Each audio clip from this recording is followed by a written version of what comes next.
Ayan si Kuya Ri.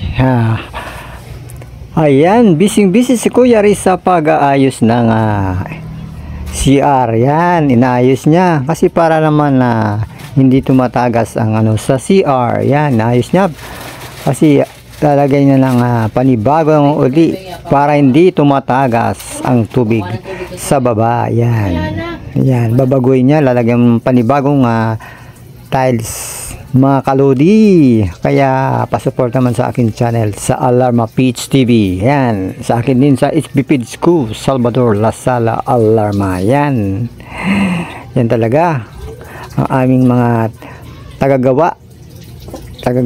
Yan, yung mga gamit namin yan, yung ginagamit dyan para baguhin ito. Ito naman si Alarma Peach TV. Yan, sino naman nag-aayos sa higaan sa taas, at para naman maging kaya nito, bago niya nilagyan ay nilinis na muna niya ang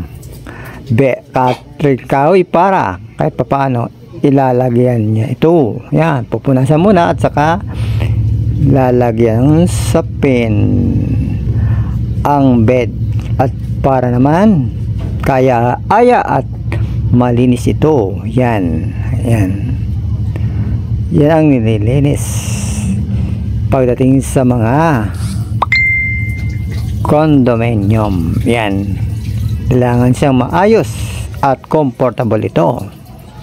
Kaya mga lods, payakap naman sa akin at lagi nyo akong lagi ko kayong isa-shout out sa akin sa pag ako'y nagla-live.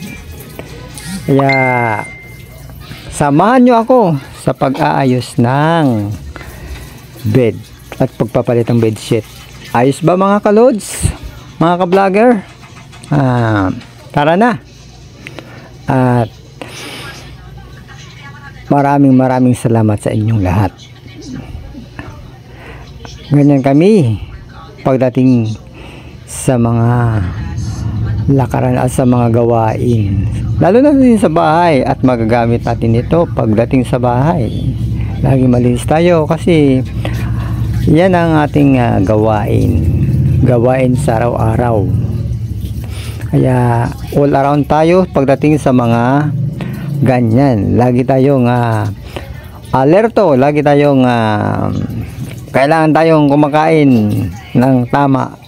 Kaya siyempre para tayo ay malakas at hindi tayo magkakasakit. Ayos ba mga kalods?